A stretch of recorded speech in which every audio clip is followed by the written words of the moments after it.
All right, since leaving the show in 2019, boy, I remember that day so clearly.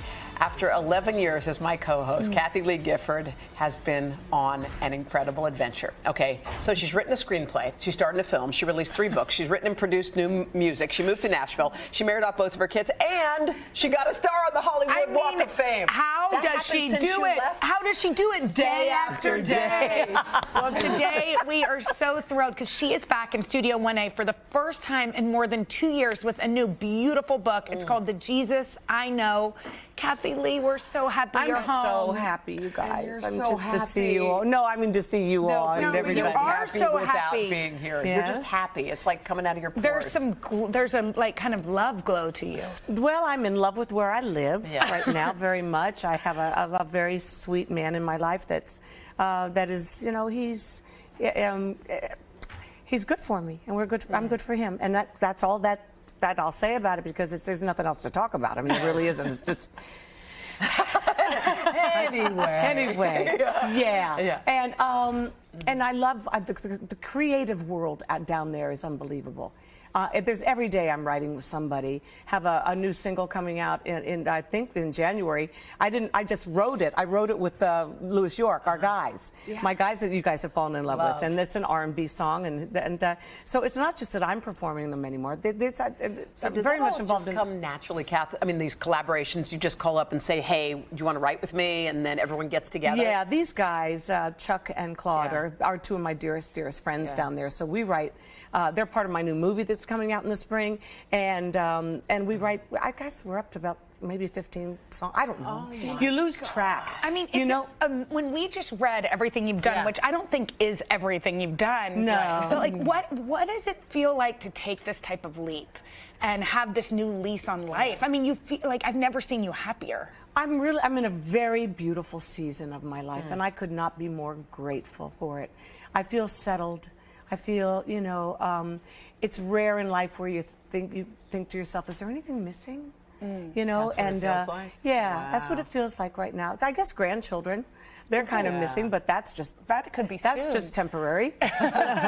And you know, just to see my children so happy and married to people they truly, dearly love. They found their soulmates, and that's Cass and Ben. We had their party at a beautiful place in downtown, right, the lower Broadway, called Acme Feed and Seed, where you can find me singing with the world's greatest soul singer, Wig Walker, on most Saturdays. I mean, it's that kind of a life, you know. Greenwich, Connecticut is a gorgeous place to live and raise your children, but, you know, you got hedge fund guys all around you. You know, they don't knock on the door and say, "You want to write a song?" You needed the creativity. What was it like watching your 2 kids get married? I mean, what did that feel like from your perspective? You know, they got married during COVID. So the first one was 18 people at Cassidy's and the 19 people at Cody's. And so we had to have the parties. And it's, by that time, it's a nice way to do it, actually, because the ceremony becomes all about really what it should be about, you know, 2 becoming 1. And that was perfect. Cass didn't even get a pedicure for the first one. She was barefoot out in the farm. I called Cass, she was, "Mom!"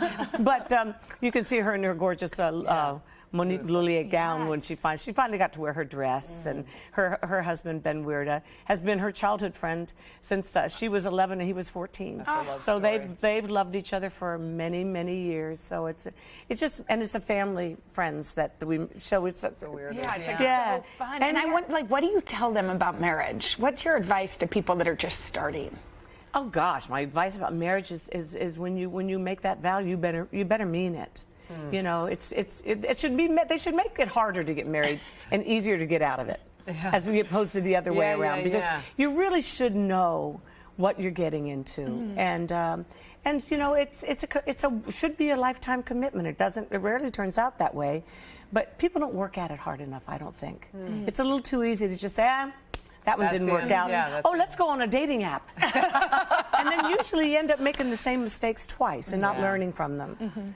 Let's talk about your cool book, Kathie. You put so many books out. I've read one of them. But anyway, but But this one you said, like, just kind of, it just came. Because it was just conversations with people. I didn't have to sit down and write longhand every word. We just took what people said and put it exactly like that. I sent every chapter to every person and said, I hope you're happy with this.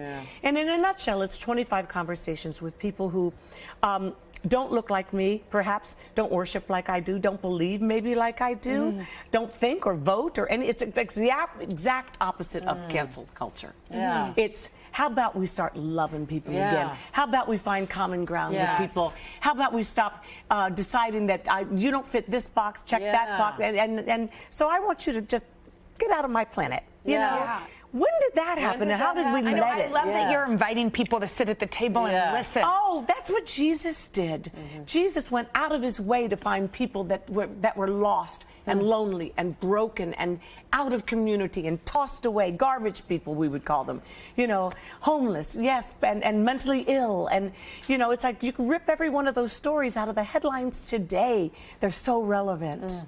And so I just wanted to, in this ugliness in our world today where we just don't even give mercy or grace to people anymore.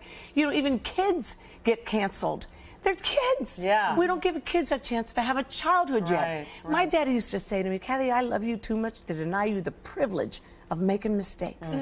Kids can't even make mistakes anymore, honest mistakes.